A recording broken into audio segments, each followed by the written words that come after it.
Hello, friends, and welcome to the PrepWell podcast. I'm your host, Phil Black.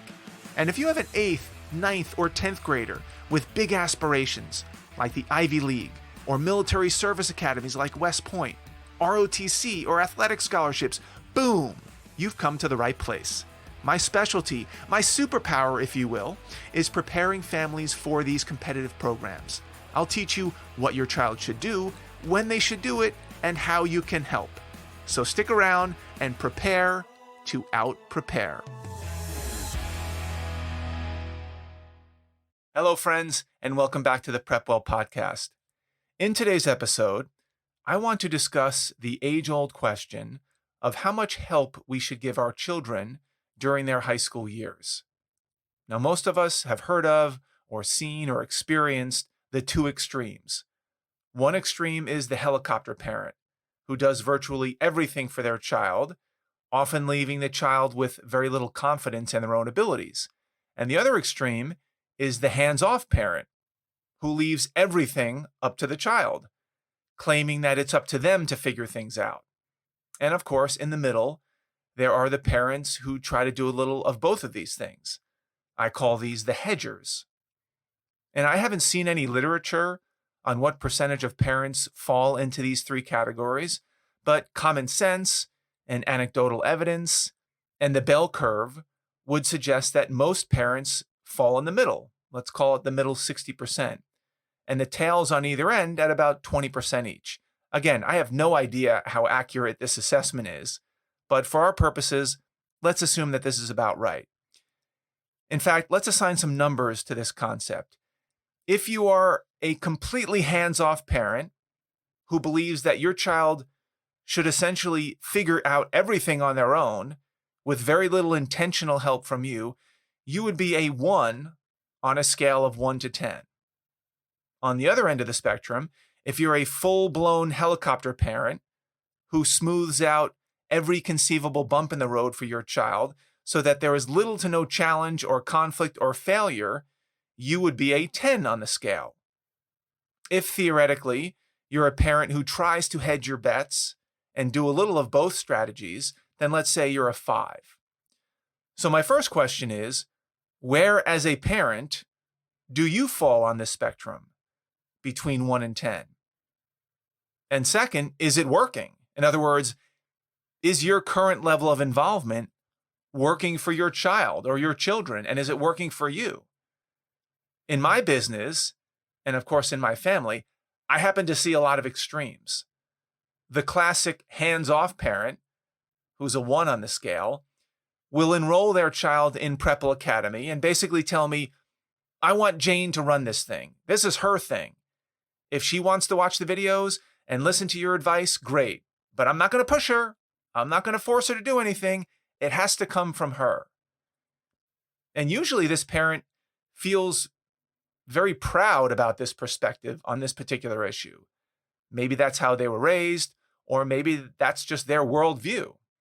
And I really relate to the sentiment here, and I like the idea of encouraging self-reliance. But there can be some downsides to this approach as well. So here are some pros and some cons to the classic hands-off approach. Let's start with some pros. When everything is left up to the child, and they are left to sink or swim on their own, the consequences can be extreme. Meaning, if they swim, they really swim. But if they sink, they really sink. If they do figure it out on their own, it's a huge win. As a parent, you rolled the dice and you won. They've built self-reliance, they believe in themselves, and they will likely transition into college and life pretty well because they've built up a lot of agency. They did it. As this child's parents, not only did you win the game, but you didn't have to do anything. Now, isn't that convenient? Because frankly, I think some parents who take the hands-off position, they do so because either, number one, they don't have the time to deal with helping their child, or 2, they don't know how to help their child, or number 3, they don't have the energy to figure it out. So they figure they'll put the onus on their child and hope for the best. Now, sometimes this is intentional because that's how the parent was raised and they want the same for their child. And sometimes, honestly, it's because it's more convenient for the parent. This happens to be a high risk, high reward bet, in my opinion. On the other hand, if they sink, they often sink hard and fast. Because left to their own devices, without a lot of support or mentorship or help, many teens simply don't know what to do. They don't have any experience. Especially with COVID delaying their life for 18 months. They've never been a teenager before, and the stakes these days, they get pretty steep pretty fast. They don't know how to create a study schedule. They don't know how to manage long-term projects. They don't know what constitutes a good meal plan. They don't know how to write an appropriate email. They don't know how to brand themselves. They don't know how to do any of these things. And why should they? No one has taught them yet. And as I've talked about many times, if teens have no clue about college or the admissions process by the time they become sophomores, they're in trouble today. And to think that a 14 or a 15-year-old will, on their own, with no guidance, have the wherewithal and the foresight and the self-motivation to engage deeply in schoolwork and extracurricular activities and standardized testing, that's asking a lot, especially if they have a smartphone. And for the teens who can't pull this off, the sinking happens very quickly. And if they're too late to make anything out of the college admissions process, then what are their prospects? Now, I'm not suggesting that they're doomed if they don't get proper guidance during high school, but I certainly think that they're going to be starting way behind the curve compared to the kids who were dialed in, and they'll have to climb out of it. It's not impossible, but the road's going to be tougher. I would say that this might set them back 5 or 10 years compared to the students who go through high school with a plan. It's recoverable, but it's a pretty deep hole. So as a parent, you'll need to decide whether or not your child's risk of sinking and getting 5 or 10 years behind is worth it. Is the trade-off worth it? It's a risk assessment that you'll need to make. On the other extreme, I will have helicopter parents who are a 10 on the scale who enroll their children in PrepWell Academy and insist that the kids sit down with them every single week and watch every single video together, sitting side by side without fail. They will force their children to take notes and fill out their journals and listen to my podcasts. They will also schedule phone calls with me where the parent asks all the questions and the parent answers all of my questions, and the child doesn't get a word in edgewise. Now, what can go right or wrong in this scenario? Let's start on the cons. I think we would all agree that too much parental involvement can become counterproductive. If you're too much in the weeds and too much in your kid's business, there's an immediate pushback no matter how diplomatic you are. Teens pushing back is part of their DNA. It's built into their system. They're not necessarily pushing back because they don't like you or that you're a bad parent or even that they think what you're saying is wrong or a bad idea. They're pushing back or they're rebelling because they are hardwired to push back. Evolutionarily, their mind is trying to convince them that they don't need your advice. Because if they had to listen to every word you said and consider it gospel, then what would happen when they leave and they're on their own and you're not there to tell them what to do? They're wired to resist and see what happens. Even if the outcome is suboptimal, they still get the sense that they made a decision and they live to see another day. It's a survival instinct. So pushing too hard and clearing too many obstacles, even if they don't push back, will not necessarily do your child any favors. Because the helicopter parent has two problems to be nervous about. One is the reflexive pushback, no matter what the topic is, which is annoying and creates tension in the family.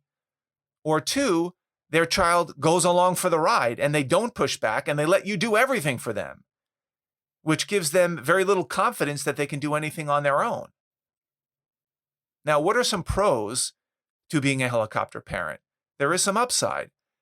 By constantly being on top of them, kids feel supported and valued. They get to see an adult in action. They get a taste of what they should be doing, even if they're just observing you do it. Now, is that better than getting no help at all and not having anything or anyone to model from? I don't know. That's debatable. By watching a well-meaning parent do their thing, they can get exposed to the way things should be, presumably, which can be a plus. The other plus may be that with their parents' help, they excel in school and sports, even if artificially. If a parent is helping them nightly with homework and essay revisions, and ensuring that their child gets the best teachers and being a strong advocate for them, this may lead them to doing well in school, which may help them present well on their college applications, which may help them get into a good college, which may set them up for success later on. The question is, how fragile is this success? Are they a paper tiger that when challenged for the first time will crumble? Will they fall down in the fetal position and not know what to do when they're faced with any type of obstacle? That's the bet that the helicopter parent is making. And it's a real one. I have seen firsthand students who have gone in both directions. They've taken the help and they've run with it and never looked back. Or they've crumbled at the first sign of turbulence because their helicopter parent wasn't there to smooth things out. It goes both ways. And the last strategy is the Hedger strategy. This is a parent who's about a 5 on the scale.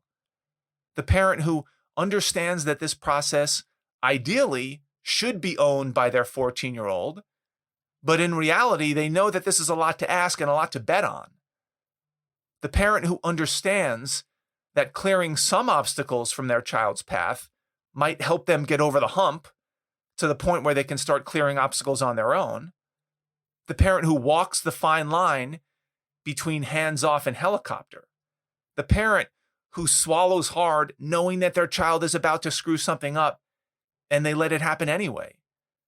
The parent who does their best to let their child fail, especially on smaller, less consequential things, but also takes a stand when their child is about to make a monumentally bad decision. This is not an easy path to take as a parent. You are walking the razor's edge. This type of parenting takes engagement. It takes an understanding of what is supposed to be happening and managing it with your child's best interest in mind. It takes a lot of discipline to back off when you know the project or the essay or the email would be better if you just did it yourself. A parent who wants to be a hedger has to toe the line. Obviously, a hands-off parent abdicates their responsibility and leaves it up to their child, so they, as the parent, are off the hook. That's convenient. The helicopter parent does everything, and while that takes a lot of time, the helicopter parent doesn't have to expend the energy trying to figure out when to help and when to hold back. It's all help all the time, which can also be a convenient mindset. It's the hedger parents who really need to be on their game at all times because they have to take cues from their child, which, as we know, change all the time. They know the child the best, and they have to decide when to push and when to pull, when to help and when not to help. And making these decisions is not always convenient or fun or effective. And before we end today, I did want to mention that there is no right or wrong parenting style here. Each of the strategies we've talked about today have their pluses and minuses. And of course, one child might respond better to one method and a different child to another method. If you have multiple children, you probably have seen that children are different. I've seen it even in identical twins. I have identical twins. One handles one strategy better than the other. You may have one child who reacts well to the hands-off approach, but who thrives with the helicopter approach, and yet another who resonates with the hedger approach. So as I wrap up today, I challenge you to think about what type of parent you are and what type of parent you want to be, and what type of parenting style would work best with your child or your children on a case-by-case basis. I built PrepWell Academy to serve the needs of all three styles. For the hands-off parent, PrepWell Academy provides your child with an automatic mentoring plan that will do all the heavy lifting so that you don't have to do anything. And its success will be contingent on whether or not your child actually engages with the material on their own. For the helicopter parent, PrepWell Academy provides you with an exact blueprint to follow every week, even if you're the one and I'm not the one who delivers that message to your child. And lastly, for the hedging parent who wants their child to build some self-reliance, but doesn't want to bet the ranch that their child will do it 100% of the time on their own, PrepWell Academy allows and encourages the student to engage, but also gives the parent the tools and the timelines that they need to make sure that train keeps moving down the track. That's all I've got for you today, folks. Thank you for tuning in. Thank you for the continued support. If you know a parent with an 8th grader, 9th grader, 10th grader, or a high schooler that might find this helpful, please share the episode with them. You can do that by finding that small box with the tiny arrow pointing up. That's the share button. Click that button, text your friends a link to this episode, put a little personal note in there from you recommending that they give it a listen. Of course, if you have questions, comments, or an idea for an upcoming episode, please reach out to me by email, DM me on Instagram, check out our blog, Facebook, connect with me on LinkedIn. I would love to hear from you. Until next week, goodbye, good luck, and never stop preparing.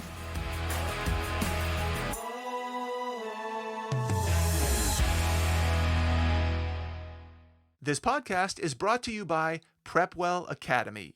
PrepWell Academy is my one-of-a-kind online mentoring program that delivers to your 9th or 10th grader a short, highly relevant video from me every week, every Sunday in fact, where I give them a heads up about what they should be thinking about to stay ahead of the game. To get these valuable lessons into your child's hands, please head over to PrepWellAcademy.com and enroll your child today.